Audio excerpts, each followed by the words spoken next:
Saudara-saudari umat beriman yang terkasih dalam nama Tuhan Yesus. Hari ini saya mengajak kita semua untuk merenungkan teks dari Injil Lukas bab 16 ayat 1 sampai 9. Mari kita sama-sama mendengarkan teks ini. Dan Yesus berkata kepada murid-muridnya, ada seorang kaya yang mempunyai seorang bendahara. Kepadanya disampaikan tuduhan bahwa bendahara itu menghamburkan miliknya. Lalu ia memanggil bendahara itu dan berkata kepadanya, apakah yang kudengar tentang engkau? Berilah pertanggungjawaban atas urusanmu, sebab engkau tidak boleh lagi bekerja sebagai bendahara. Kata bendahara itu di dalam hatinya, apakah yang harus aku perbuat? Tuanku memecat aku dari jabatan sebagai bendahara. Mencangkul aku tidak dapat, mengemis aku malu. Aku tahu apa yang akan kuperbuat, supaya apabila aku dipecat dari jabatanku sebagai bendahara, ada orang yang akan menampung aku di rumah mereka. Lalu ia memanggil seorang demi seorang yang berhutang kepada tuannya. Katanya kepada yang pertama, berapakah hutangmu kepada tuanku?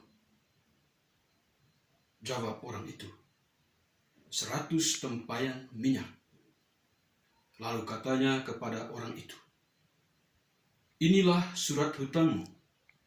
Duduklah dan buat surat hutang lain sekarang juga, 50 tempayan. Kemudian ia berkata kepada yang kedua, dan berapakah hutangmu? Jawab orang itu, 100 pikul gandum. Katanya kepada orang itu, inilah surat hutangmu, buatlah surat hutang lain, 80 pikul. Lalu tuan itu memuji bendahara yang tidak jujur itu, karena ia telah bertindak dengan cerdik. Sebab anak-anak dunia ini lebih cerdik terhadap sesamanya daripada anak-anak terang. Dan aku berkata kepadamu, ikatlah persahabatan dengan mempergunakan mamon yang tidak jujur, supaya jika mamon itu tidak dapat menolong lagi, kamu diterima di dalam kemah abadi. Ibu bapa, saudara-saudari, umat beriman yang dikasihi Yesus. Injil hari ini sangat menarik. Saya boleh beri judul dalam refleksi ini, uang menjijikkan jika disalahgunakan. Kita semuanya tentu membutuhkan uang. Ya, dalam kehidupan keseharian kita selalu mencari uang. Dengan uang itu kita bisa melaksanakan berbagai rencana-rencana kita. Tanpa uang, ya barangkali ada rencana-rencana yang tidak bisa kita lakukan. Tetapi uang juga, kalau kita lihat dalam kenyataan hidup, justru membahayakan manusia, mengerikan bagi manusia. Ya, ambil contoh misalnya orang menggunakan uang untuk membeli minuman beralkohol misalnya. Ya, dengan uang mereka bisa membeli alkohol sebanyak-banyaknya. Mereka juga minum sampai puas, bahkan sampai mabuk. Ya, pada akhirnya mereka bisa menjadi orang yang tidak benar lagi. Mereka bisa mencaci maki yang lain karena dikuasai oleh alkohol itu tadi. Ada juga orang yang karena uangnya banyak, dia bisa menggunakan itu ya untuk kepuasan dirinya. kepuasan, misalnya kepuasan berkaitan dengan kebutuhan seksualnya. Ya, mereka bisa pergi ke pub, pergi ke tempat-tempat yang dilarang oleh kehidupan sosial dan juga kehidupan agama. Kemudian dari tempat itu mereka mendapat penyakit. Sehingga kita lihat ada orang yang doyan ke tempat prostitusi. Ya, akhirnya mereka kena penyakit yang namanya HIV AIDS. Ya. Dengan uang, orang juga bisa mencelakai orang lain. Ya, misalnya karena dia mau tenar, ya, mau lebih maju dalam kaitan dengan kehormatan hidupnya, dia menggunakan cara-cara tertentu sehingga dia mendapat uang. Ya. Misalnya ada orang karena dia mau memenuhi kebutuhan yang lebih tinggi, ya, kebutuhan primernya sudah ada, kebutuhan sekundernya sudah ada, tetapi kebutuhan hiburannya, ya, dia mau supaya semakin banyak menampung hal-hal yang menghibur dirinya. Misalnya, ya, dia tidak puas hanya dengan satu kendaraan, tapi dia membutuhkan kendaraan lain. Maka dia mencari uang dengan cara yang tidak halal. Di sini muncul korupsi.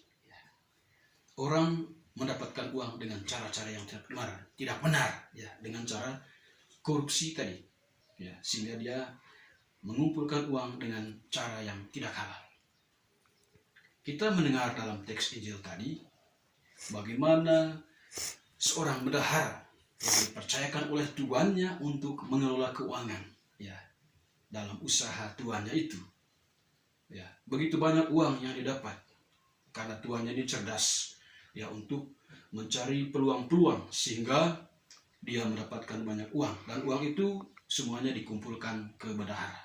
Ya, tapi itu tadi, bendahara ini tadi karena kebutuhannya yang tinggi, karena dikuasai oleh uang, ya, matanya tersilau dengan kekayaan yang dimiliki oleh tuannya itu, maka dia menggunakan uang itu untuk berfoya-foya, untuk kepentingannya sendiri. Ya, dan apa yang dilakukan itu diketahui oleh tuannya. Ya, kita lihat tadi, tuannya berusaha untuk memikirkan cara yang lebih bijak supaya bendaharanya itu bahkan tadi dikatakan akan dipecat. Ya. Jadi ternyata uang itu membuat dia menjadi mengerikan. Ya. Banyak orang karena diseret oleh uang, akhirnya kehidupannya pada akhirnya morat-morit. Kehidupannya akhirnya sampai pada penjara, sampai pada sakit-sakitan, bahkan sampai meninggal karena penyakit AIDS, karena terlalu banyak minum alkohol, karena narkoba, ya. Jadi narkoba itu juga salah satu yang dicari sana adalah uang, ya, karena orang harus beli itu narkoba, kemudian dia konsumsi dan terlalu berlebihan, akhirnya dia hancur. Ya. Ibu bapak saudara-saudari yang terkasih, Tuhan Yesus menekankan kepada kita, apakah kita memilih uang atau memilih Tuhan Yesus? Tuhan Yesus mengatakan bahwa uang itu memang penting untuk kehidupan manusia. Tapi uang itu digunakan sebagai sarana yang membantu memperlancar usaha-usaha manusia. Jadi hanya sarana saja, ya, dan itu salah satu sarana supaya apa yang dibutuhkan manusia bisa dipenuhi dengan baik. Misalnya kalau manusia membutuhkan beras, maka salah satu sarana untuk bisa mendapatkannya itu dia harus punya uang untuk membeli beras. Dalam kaitan dengan kehidupan menggereja, kebutuhan-kebutuhan di gereja itu ya memang harus butuh uang, ya, tetapi harus sesuai dengan porsinya. Ya, misalnya kalau kita mau mendekatkan diri dengan Tuhan, ya kita perlu salib misalnya, kita perlu patung Bunda Maria, kita perlu lilin, ya, memang semuanya itu membutuhkan uang untuk membelinya, ya, tetapi harus dipastikan bahwa semuanya itu hanyalah sarana yang bisa mengantar kita supaya lebih dekat dengan Tuhan. Yang utama itu adalah Tuhan. Bahkan di teks lain Tuhan mengatakan bahwa cari dulu kerajaan Allah, maka yang lainnya akan ditambahkan kepadamu. Dan itu yang diharapkan oleh Yesus dari bacaan pada hari ini. Ya, supaya kita mencari dulu Yesus. Kita juga memusatkan perhatian pada Yesus. Jangan pada mamon, jangan pada harta, atau jangan pada uang yang saya sampaikan atau saya sharingkan di awal tadi. Ya, karena ketika uang itu mengendalikan diri kita, maka itu mengerikan akibatnya bagi kehidupan kita. Saudara-saudari yang dikasihi Tuhan, Injil hari ini mengajak kita untuk yang pertama, kita harus menjadi orang yang menggunakan uang sesuai dengan kebutuhan. Menggunakan uang seperlunya untuk memenuhi kebutuhan-kebutuhan dasar kita. Yang kedua, kita harus menjadi orang yang jujur.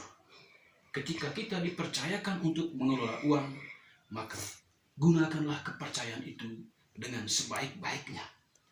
Ya, gunakan kepercayaan dengan sebaik-baiknya, sehingga ketika kita menjalankan kepercayaan itu dengan baik, maka akan ada kepercayaan yang lebih besar yang diberikan kepada kita.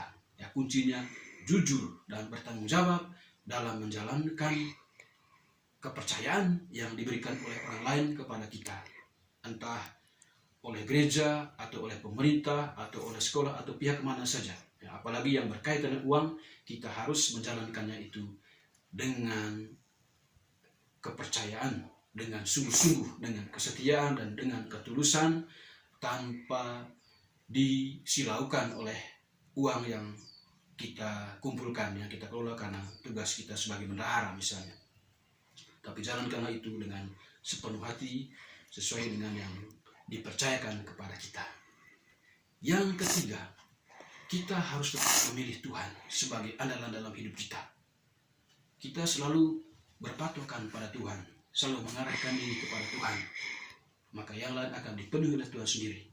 Jadikanlah uang itu sebagai sarana untuk mendekatkan diri kita kepada Tuhan dan juga kepada sesama.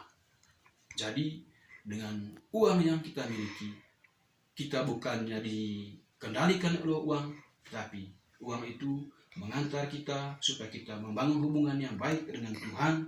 Kemudian kita juga membangun hubungan yang baik dengan sesama kita, sehingga hidup kita menjadi bahagia, menjadi tenang, dan menjadi aman. Dan tentunya dalam Injil tadi bahwa ketika kita menggunakan uang itu dengan baik, maka hidup di dunia kita akan menjadi lebih baik, kita disenangi oleh orang, dan tentunya hidup di dunia akhirat nanti kita juga akan bahagia sebagaimana yang dijanjikan oleh Tuhan sendiri. Ya, kita dengar tadi dalam teks bahwa ketika semua sarana yang kita peroleh dalam kaitan ini dengan uang tadi itu, ketika uang itu kita gunakan dengan baik untuk membantu kita mendekatkan diri dengan Tuhan, maka kita nanti kelak akan mendapatkan imbalan yang setimpal dari Tuhan untuk kehidupan akhirat kita. Semoga kita menggunakan uang agar kehidupan kita semakin dekat dengan Tuhan dan juga dengan sesama. Semoga.